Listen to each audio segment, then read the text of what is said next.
Hello guys, welcome back to the channel. It's the Caribbean Bookworm. In this video, I wanted to give you guys some book recommendations for the topic of cosmology. So let's get into it.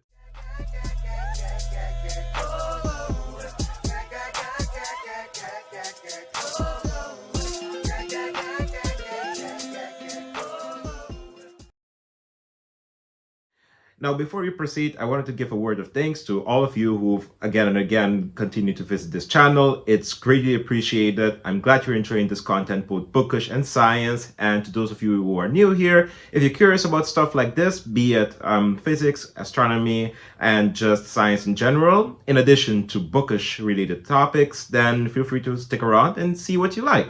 Hit the like button, hit the subscribe button, and I'd greatly appreciate any support you can provide. So without further ado, let's talk about the topic of cosmology, as I've noticed that I've talked about many various physicsy topics on this channel in addition to books, but I've never talked about that which I am primarily interested in, and that is cosmology. Cosmology is such a fascinating part of physics, as I find it to be one of the areas which combines so many different aspects of physics and like applied mathematics, which is used in physics, to create and study some of the most intriguing questions that are out there. So I sat and thought, well, since I haven't made a content for you guys in quite a long time, due to both academic and personal reasons, I wanted to make something nice, quick, and that perhaps quite a lot of you I know will definitely enjoy. And that is some book recommendations for cosmology. Now, all of these won't be textbook recommendations, by the way, because for that, I can make a whole separate videos on like astrophysics, cosmology, and general relativity related books, textbooks specifically. So I won't do that. These will be primarily just non-fiction reads that are just not textbooks. So these book recommendations will range, by the way, from easier reads to intermediate reads to much more difficult and technical reads. So I will go from the easier ones to the more technical ones gradually, and tell you guys what I actually recommend these books for. So to start off with the easy ones, I could not make this video without mentioning one of the most prominent books in this category, and that is A Brief History of Time, written by Stephen Hawking. Now, Stephen Hawking was, of course, a well-known cosmologist, especially for his work in black hole, the developments around black hole theory, as well as a lot of other works which he has done in fundamental physics, especially theoretical physics. But also beyond all of that, he's an excellent science communicator and had done all of this despite like his disability, which is mighty impressive. Now, A Brief History of Time is his most popular work, I believe, and for good reasons. This book is very good. Throughout the book, he goes into topics which I would imagine that he had worked with, like black holes, the relationship between the theory of gravity with quantum mechanics, and also some aspects which are of direct relevance for cosmology, like the notions of the Big Bang theory and how all of this ties into like just our current framework of physics. Now, he does all of this in a very accessible manner. He explains everything that he talks about, and you get some very interesting insight into both the history of like the developments of these ideas, but in a non-technical manner. So it's not at all like overwhelming or anything. Like, it's very nice and accessible, and also the ideas themselves, of course, he flashes out on them, make you ponder about some things about like the cosmic scale of things, as well as how physicists go about thinking about these things. So all in all, I cannot recommend this book anymore. As a matter of fact, I made a very old review here, as you can see. It's not the best quality because, of course, my audio quality wasn't good back then, as well as my editing skills. They still aren't so good, but they're slightly a bit of an improvement above what I used to do. But even in that old video, if you want to check it out, like, I still gave this book a very good high praise, so to say, because I did enjoy it, and I do think it is a great popular science book for anyone who wants to get to know a thing or two about cosmology and just like the current state of these areas of physics, to be more specific in general. But the second book recommendation I have is written by Peter Coles, and that is A Very Short Introduction to Cosmology. Now, as you can see, this is not the English version of this because I have the Dutch version, as I had this book for a ridiculously long time, actually, like since I was back at home in the Caribbean before I came abroad. So this is definitely not a book that I remember all the little details about it. But what I do remember is that, well, these very short introduction like books are in general really good, but this one specifically I remember really liking it because, again, in a very similar spirit as to A Brief History of Time, it is written in a very accessible manner. It is not at all overwhelming. The chapters are very, very short, so it's a quick read too, and it introduces you to various facets of cosmology directly. So whereas Hawking's book is a bit more general about a lot of other areas tangent to cosmology, this one is specifically about cosmology. Like the first chapter is a little bit of a history lesson about cosmology not always having been part of the natural sciences, like physical cosmology, which we know of today, that is the thing that associates itself with studying the universe through empirical methods. But cosmology is just a word that is also often associated with the framework at which various cultures and belief systems went about constructing their ideas of how the universe came to be. Where do we come from? And you can have various intricate cosmological systems depending on a religion, depending on a mythological, you could say, structure. So it is interesting that this book introduces that to kind of give you a well-rounded overview of cosmology and then kind of delve into the physical cosmology, which is a relatively young like area of physics in general. So this book, very good. There aren't, by the way, for both A Brief History of Time and this one, there aren't many, if any, equations. For this one, I recall being one or two equations, but they're nothing too jarring. Like they're just there so that the author can kind of briefly say a word or two about them. Like you see things like Hubble's law, which is a very small equation to tell you about like how astronomers came to notice that galaxies were moving away from us. And also you'd see some small little things about the overall shape of the universe, which is a very important topic in cosmology in general.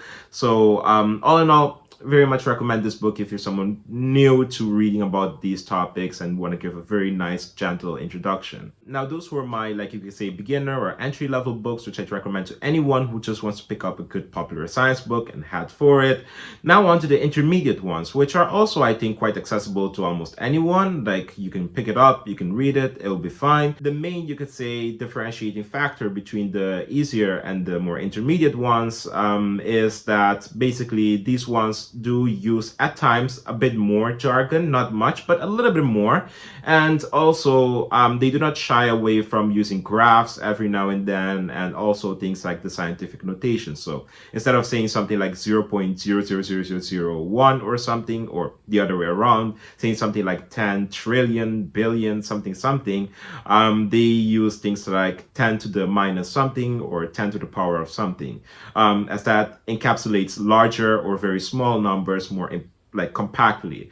So if you're comfortable with stuff like that, then you can feel free to jump into these intermediate books, or even if not, just pick them up and learn things as you go. So the first three books I have in this category are not books that I own physically, but which I have read for the most part at one point in time, and I recall them just being good books. So the first one I would recommend is A Universe from Nothing by Lawrence Krauss.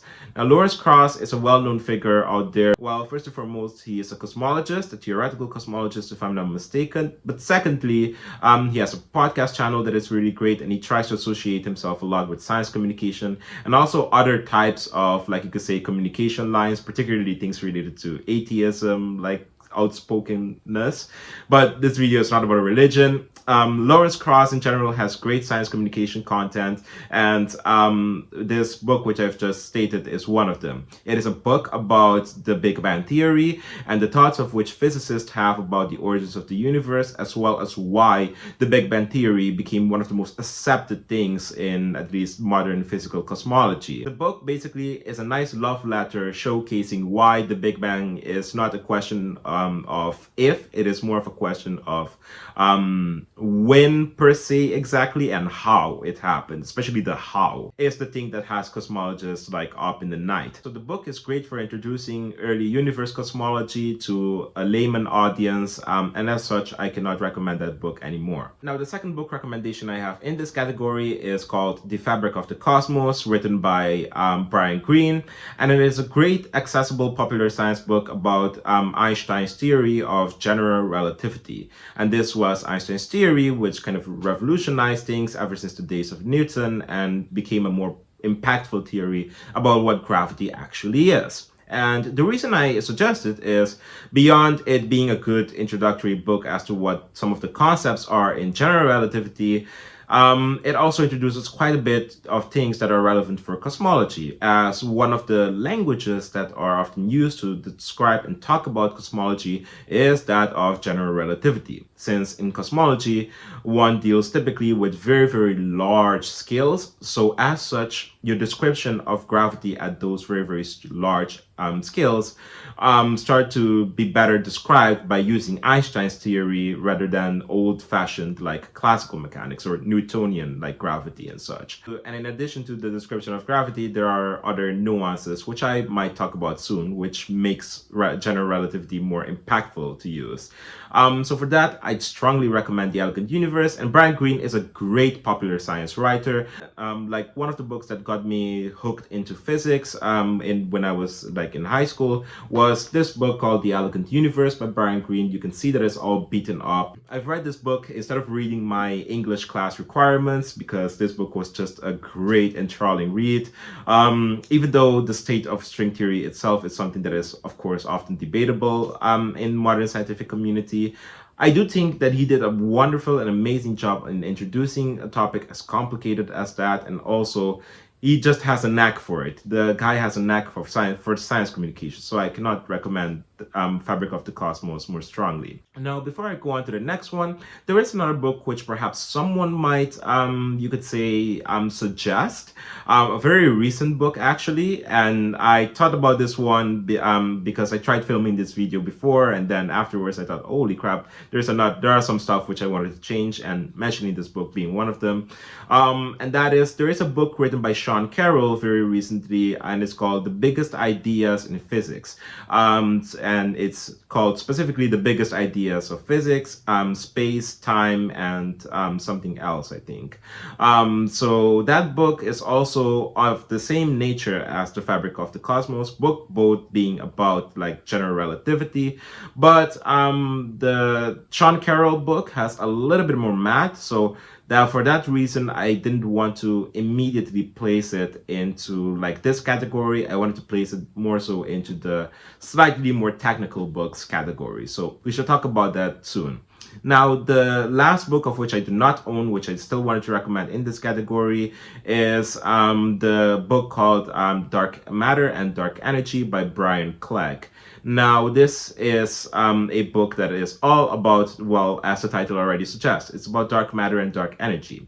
Now, the reason for me suggesting this is because in cosmology, these two things are some of the most prominent, you could say, question marks in cosmology, and to that extent in modern physics in general. And that is because these are things which astronomers most definitely measure the implications that they're there, but it's just that we don't know what they actually are. So knowing what dark matter and dark energy actually is would have quite a lot of implications and modifications as to our current physical theories. So for that, I think that anyone who's very likely interested in cosmology might have an interest or two about like dark matter, dark energy. Dark matter being the thing that seems to be like responsible for causing additional gravitational effects on most, if not every galaxy, but that it does not interact with light, so we cannot really see it.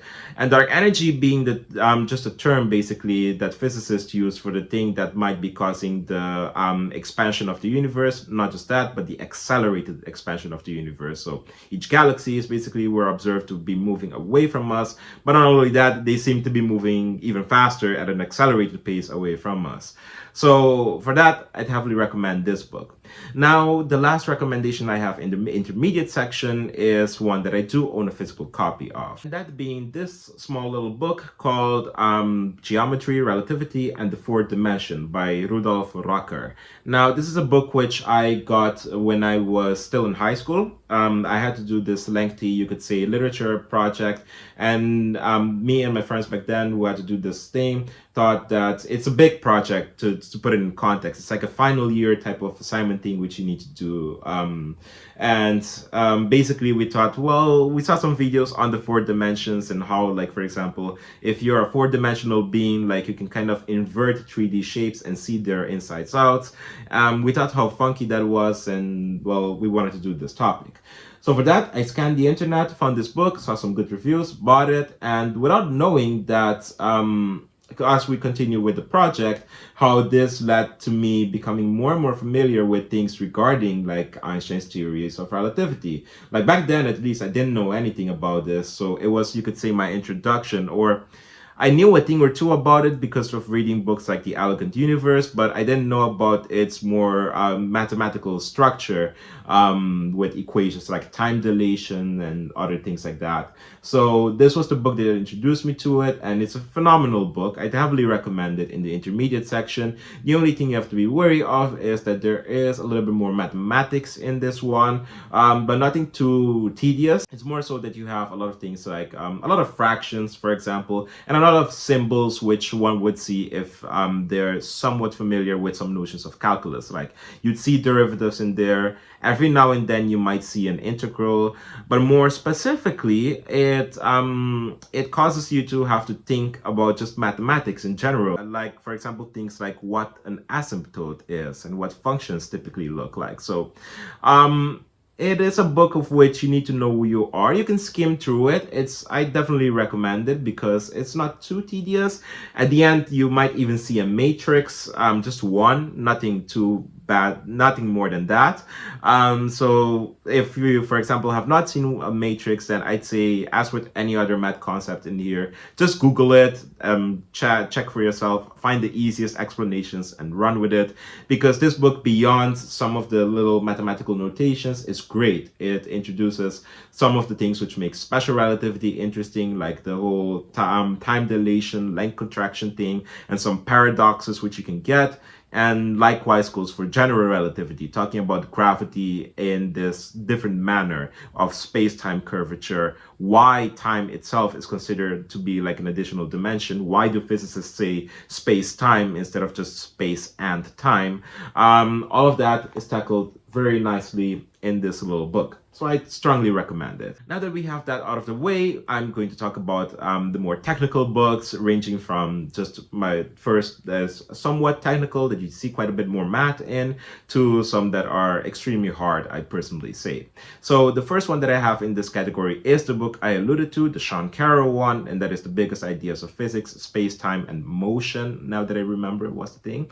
And the reason I put it in this category, even though it being quite along the similar spirit as the Brian Greene book, is that, again, it has more mathematics. Like, I've skimmed through the book of Sean Carroll. I haven't read the thing completely, but he does seem to, even though he explains everything, he does seem to use the notation which is not for someone who doesn't like to see equations, basically. Like, there's a lot of equations in there, even though he's still an excellent science communicator. So keep that in mind if you want a book that seriously kind of teaches you the, you could say, the way of which physicists talk about general relativity. So a book that is slightly more technically accurate, then I suggest go for it. But you don't need anything crazy like doing a whole course on the mathematics needed for general relativity, because that would take you a good amount of studying that, like, a physics curriculum or a math curriculum might prepare you better off for. So don't do that. You can still pick up this book as someone who's self-studying or who's really curious. Just be aware that there is math like laying there, and quite a bit of it. The next book I want to recommend in this category is the following book called Cosmology Century, written by James Peebles. Now, James Peebles is a well-known cosmologist, especially, again, in the physics community, because he published a lot of papers which were of high impact in the field, and made quite a lot of contributions, specifically related to things like the anisotropy of the cosmic microwave background, which, now that I mentioned that, has No meaning if you don't know much about cosmology, but let's just say that he's made some very important contributions to the field. And he even won the Nobel Prize back in 2019. So he's an authoritative figure when it comes to writing about cosmology. Now, this book is quite intriguing, but because it is a book that is highly technical, like this one. So I definitely would not recommend this one if you are not a bit familiar already with a lot of basic physics concepts and knowledge. I wouldn't say even like you have to study like electromagnetism or something to be like familiar with this book. It's just there is a level of maturity that is needed to really appreciate this book. He basically collects and writes about various regimes of cosmology that had been discovered in the past century and how each of these lead to some of the open problems that are prominent right now in the field. So, for example, you have things like early universe cosmology, in which he talks about things like the theories of cosmic inflation, theories of the thermal history of the universe. So you get to see how a lot of nuclear physicists contributed to our understanding of early universe cosmology, or the hot Big Bang, and also how things like galaxy surveys and how the work that had been done by many astronomers contributed greatly to how cosmologists are able to study the larger scales of the universe. By doing these various cosmological surveys, one can model these large-scale structures accurately, and kind of these can give you inclinations as to the amount of matter content in the universe, like how much of that matter is regular matter, how much of that matter is the mysterious dark matter, and how much of that might be dark energy, and what might that imply for the fate of the universe and its expansion and things like that. So this book is very interesting. It is so thorough, it is so concise and complete, but it is, again, not an easy, like you could say, read. It is actually quite a challenging read, but I think for anyone who wants to seriously perhaps consider either learning about cosmology in quite a bit of depth, or like who also wants to go into cosmology, like if you want to know what are some of the open things out there, definitely give this one a shot. It's a great book. Now, my final two book recommendations for cosmology are all written by the same author, and both of them are quite interesting books, but quite challenging in their own respects. So I'll start with the first one, and that is Cycles of Time, written by Roger Penrose. Now, Roger Penrose is a well-known physicist, particularly for his work done in general relativity, especially a lot, and he won the Nobel Prize quite recently for his work on black holes, particularly the singularity theorem. So Roger Penrose is no stranger when it comes to gravitational physics, and in this book he tries to, in a manner that is as accessible as it can be to the layman, he tries to introduce his theory of, you could say, the origins of the universe. As the, you could say, title, or not the title, but as the caption above says, what happened before the Big Bang? Now, the Big Bang, as it's understood by the majority of people, which is in a manner that is more or less correct, is that the universe at some point was quite small, finite in size, but very, very ridiculously small, and all of the matter that existed was compressed in this small region. So it was very hot, and all of the matter that was in there was kind of whizzing about, and it had to come from somewhere. However, certain observations related to the cosmic microwave background radiation kind of pointed out that that which we saw with the cosmic microwave background radiation must not have been the full picture. Something must have happened basically to establish the conditions needed for the hot Big Bang. And most cosmologists are of the current thought that cosmic inflation is the theory that explains this, that the universe at one point or another went this exponential expansion that happened quite rapidly, and that basically after or sometime during that expansion, you get that the fundamental quantum fields, which is already quite an abstract concept, but just go with it. This primordial thing which the universe was made out of eventually kind of decayed and became the well-known standard model particles which we know of. So electrons, the quarks that make up protons and neutrons, etc. So that creation of the well-known particles, as I just said, is what cosmologists usually mean when they talk about the Big Bang. But the conditions that happened before is the thing that is still quite, you could say, mysterious. and cosmic inflation might be a way to go. But Penrose's idea is slightly different. It is interesting. It is more of a cyclical nature, and that is that the universe at its beginning was not, you could say, made out of, you could say, nothing or something along those lines, but more or less that there had been a previous universe, basically, before our own current observable universe, and that the creation of the universe itself is something that is cyclical in nature. So as a universe dies out, eventually it can at one point lead to the creation of a new universe or a new epoch, as he calls it in his framework.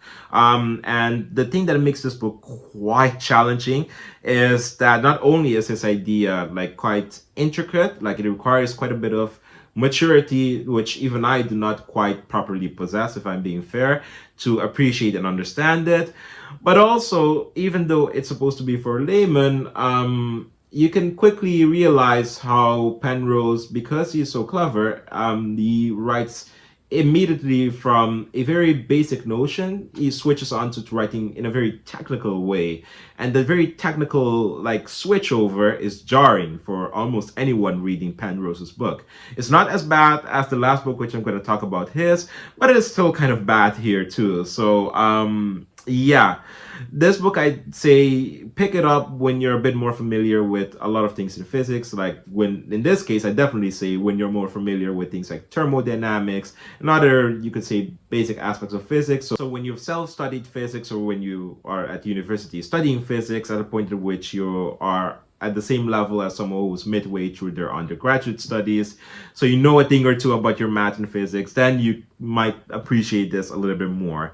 But it's a great book because Penrose's idea is quite innovative and different compared to a lot of the other proposals that had been made for early universe cosmology alternative to inflation, and also because his theory actually posits things which could be tested, and that is impressive because there are quite a lot of alternatives to inflation, but not a lot of which can provide very finite, you could say, cutoffs and regimes at which experimentalists and observations can actually look for.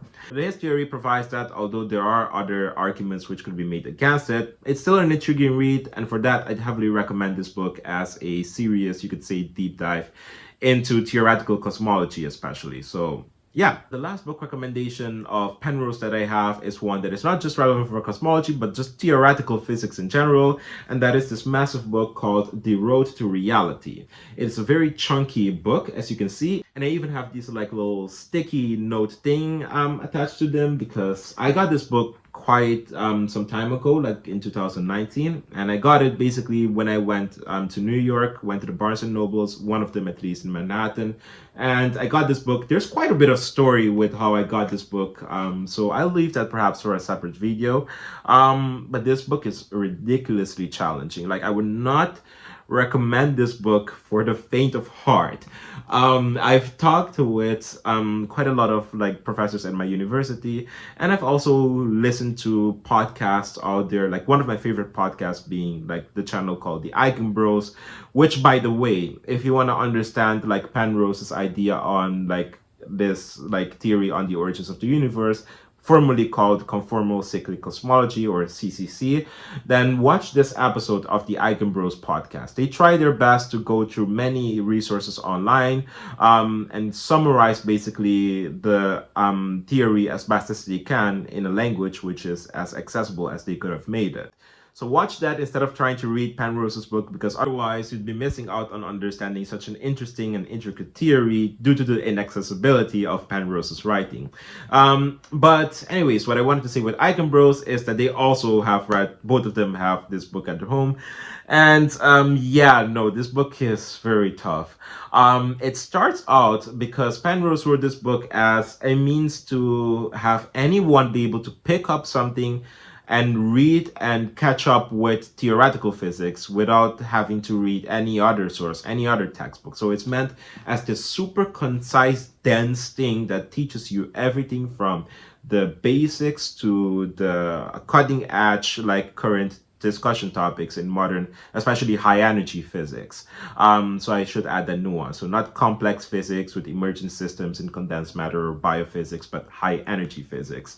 But it's hard because these topics are hard. And Penrose did the same thing, of which I mentioned that he does in like Cycles of Time, and that is basically he gets technical so quickly with it and it gets just bad.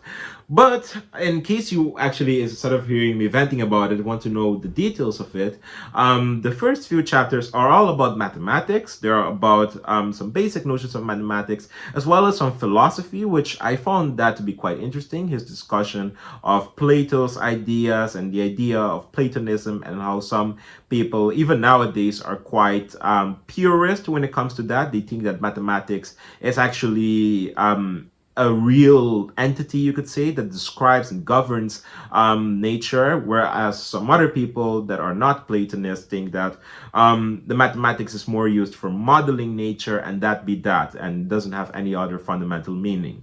And beyond that, he delves into some mathematics which starts off with things which you've seen from high school again, which if you've done pre-calculus, you've seen derivatives and things like that.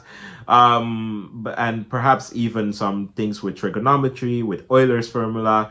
But then immediately it gets into more intense territory. Like he starts off talking about Fourier analysis, which, as far as I'm aware, usually people start seeing that when they go to university, if they decide to pursue some sort of STEM education, and things also along the lines of complex analysis. So he gets into these things from the get-go, because then he jumps into the physics. He jumps into things like classical mechanics, but not with Newtonian mechanics, immediately into Lagrangian and Hamiltonian formalism. With electromagnetism, he goes straight for the kill with the electromagnetic field strength tensor, so the covariant formalism of electrodynamics. And this just keeps on going. Like, it doesn't stop. This is just like a quarter maybe through the book, and that can give you the impression of why this book is so inaccessible. But I will say that personally, I started appreciating this book like right around like maybe the start of this academic year, because now that I'm quite a bit of a way through my physics education, I can actually read a lot of this technical stuff, and I can kind of get the context behind what is going on, and even the math to some extent. So I am now actually enjoying going through this book, writing down, making notes and things like that, because it's incredible how much information he can kind of pack into one thing. And if you're someone interested in cosmology, general relativity, and also just as I mentioned when I started talking about this book, high energy physics in general. So if things like black holes, particle physics, and string theory and things like that interest you, then you definitely will have some use for this book. Like, you can skim through it and definitely learn quite a lot.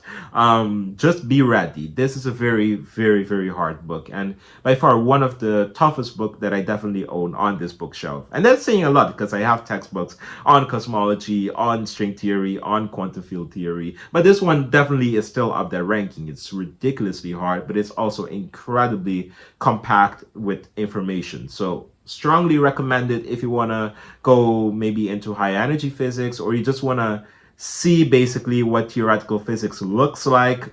Pick up this one, be humbled, and enjoy the ride. So those were basically my book recommendations in the topic of cosmology. I hope you guys enjoyed this video. Give me some feedback if you've read any of these books, and of course do tell me even if you haven't read all of them. Like, for example, I haven't gone through all of these books so fully and rigorously, especially something like Road to Reality, but I'd still be curious to read basically what you guys thought of these books if you skimmed through them at one point, and tell me what you think. Tell me what you think about the topic of cosmology. What are some of the open problems which have you quite intrigued? If I were to share mine first, I'd say some of my main interests would currently lie on early universe cosmology, as I feel like quite a lot of current upcoming experiments are geared towards answering some of these big questions, and within a reasonable, I imagine, span of time. So especially with gravitational physics becoming so prominent, I feel like inflationary theory and kind of constraining those might be a very realistic thing to look forward to. But I know that there are other, of course, open problems that are quite interesting, such as I mentioned before with dark matter, dark energy, and for things like that, galaxy surveys are quite intriguing with missions like Euclid and some of the other, you could say, space observatories and telescopes out there. I know that astroparticle physics also is making quite a bit of leap with neutrino physics and cosmic ray detection. So there are so many things to look forward to in this field, and I'd be curious to hear what you think is a quite interesting problem in current modern day cosmology. Let me know that down below in the comment section, and of course, if you like this, hit the like button, subscribe, and I hope to see you guys again very, very soon. Bye bye.